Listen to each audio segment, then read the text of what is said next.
All right, Abe, we got a lot of boxes. It's like Christmas. What do we got going on? It's unboxing day here. So we have the new front end and a 4-link from Heights. I see we got some shocks and springs, and there's a rack here.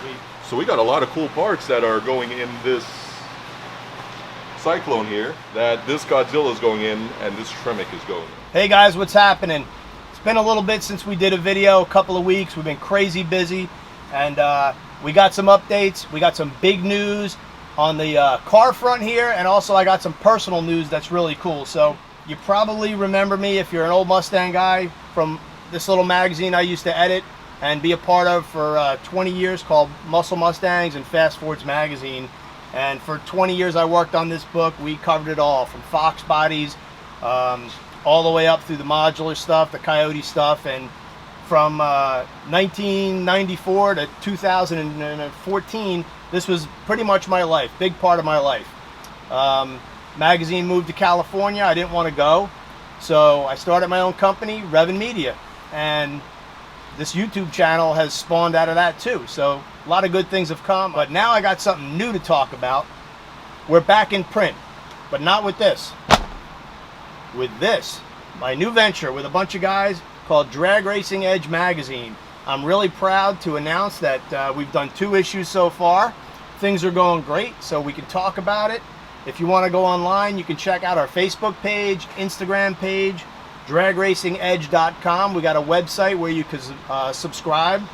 Right now we're doing 6 issues a year, and we'll get some Fords on the cover, don't worry, but thick stock, really nice paper, perfect bound, no staples. It's 98 pages, and we've got in the first couple issues some stuff on intake manifolds and the 7.3, so we'll have some Ford content in there.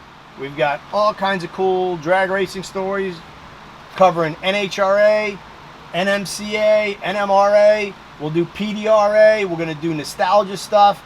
If it's cool and it has to do with drag racing, then we're going to cover it. We've been to a Street Outlaws event. Abe and I went down to Palm Beach and checked out the No Prep race. We got that coming in the magazine. I had somebody covering the March meet.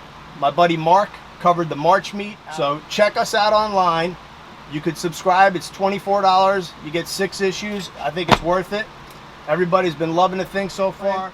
There's nothing like having a magazine in your hand, whether you're going to the bathroom or you're getting it on an airplane or you're just plopping on the couch. It's going to be really fun to do. Great group of guys out of Indy that we're working with as far as who owns the magazine. So they're letting me pretty much cover what I want. It's really exciting. I'm proud to say that this is, we're bringing print back. But for now, we're going to put that aside. I'm sitting in our 68 Cyclone. We got some great stuff to show you because we got all kinds of new parts, and we're finally going to start working on putting the 7.3 under the hood. All right, Abe, we got a ton of boxes here. There's our 68 Cyclone. You can see looks a little different. We got some boxes from Heights, and I just want to see what's in here. I know it's the whole front end and 4-link setup, but let's open some boxes and see what everything looks like. I think these are going to be the springs for the front. So we're going with the a coilover setup for the front.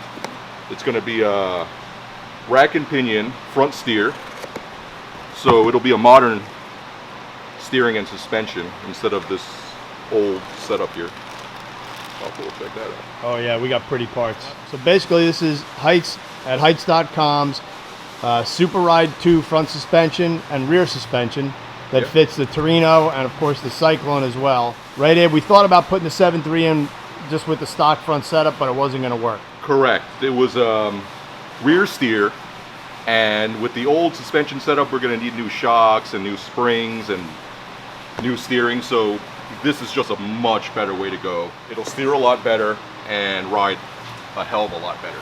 So let's check this out. Oh yeah, this is like this is the candy right here. Got Big Mark chilling. Oh yeah, look at that. This is the key piece right here that's going to let us, I say us, let Abe do what he needs to do. So this is a really nice piece here. So the rack's going to obviously go here, and this is going to be a front setup now.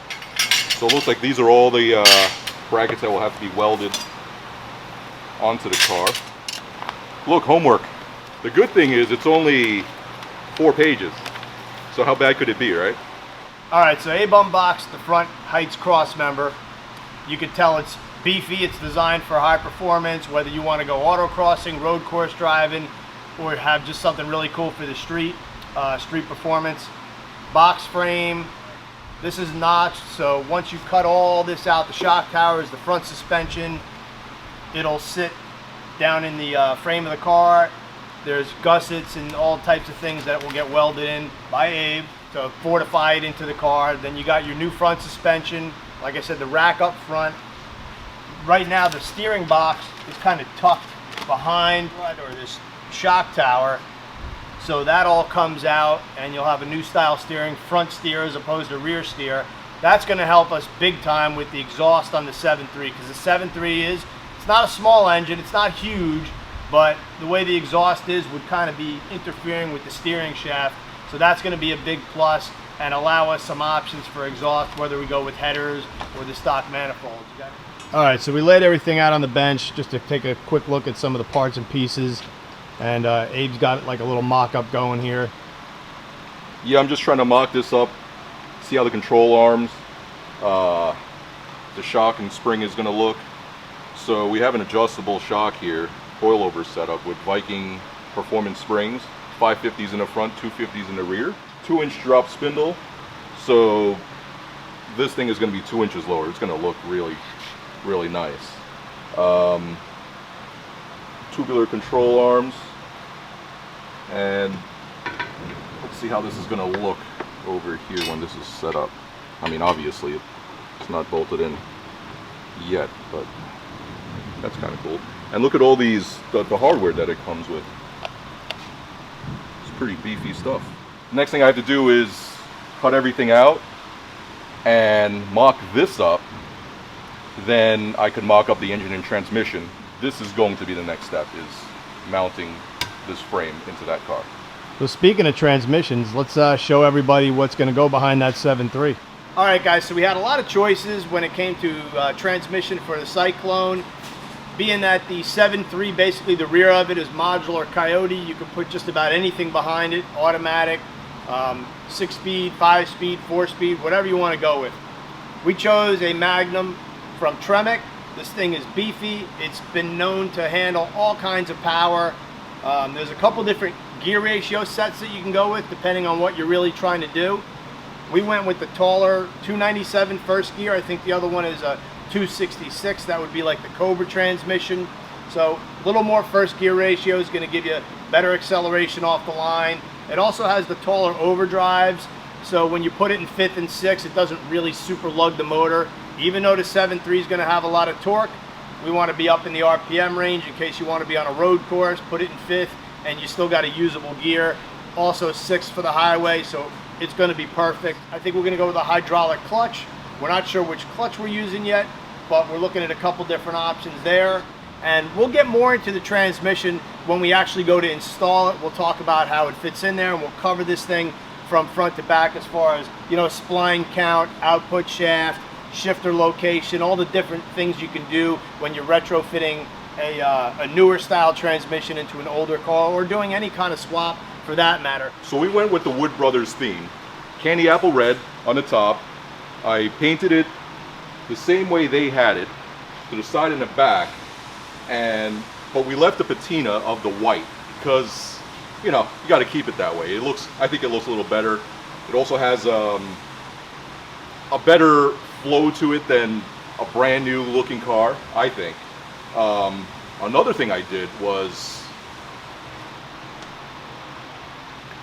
this, a spoiler. You tell me what you think. I made it out of fiberglass, laid down, so it has the NASCAR look. It's flat in the back, but it's also molded to fit the trunk. So when it's on, bolted, that should be the look. Now when Abe says he made this thing from scratch. This is not like a kit. This isn't something that we bought off the internet. Abe made his own fiberglass rear spoiler. Now, we actually bought a die-cast car of the 68 Cyclone that the Wood brothers ran, this exact car, so we could replicate a few things. And this is kind of how the spoiler looks on that car, which is where Abe got the idea. So Abe, real quick, how did you make this thing? Well, you know, laying down fiberglass, I put down some plastic over the trunk, and I just started laying down sheets of fiberglass, and then eventually it got the shape of this, and this was a flat fiberglass piece that I also molded into it. I don't know what you can and can't see here, but it's all one piece now. And I wanted this lip over here to be straight up instead of flat here, because I think it gives it more of the NASCAR lip look instead of, you know, just a triangle. You guys tell me what you think. I don't know if I should bolt it on or not. Let's take another look. Some guys are saying yes. I know, maybe we should let the viewers decide, and it's hard to tell just kind of looking at it, but should we mount this thing or just kind of leave the back as is? We'll let you guys decide. Chime in with the comments section. I kind of dig it, and it looks like what was on the car. Yeah, let us know what you think, and we'll have more video to come, because there's a lot of work to be done here, and I'm ready to start. So thanks for checking out the channel. Be sure to check out our new magazine, Drag Racing Edge. We got a lot of work to do on this thing, and now we got no excuses, right, Abe? We got an engine. No excuses. Transmission. We got parts pieces. We've got front suspension that we can put in. So we're going to cut out for now, get back to work. Stay tuned to the channel because we got a lot more to come.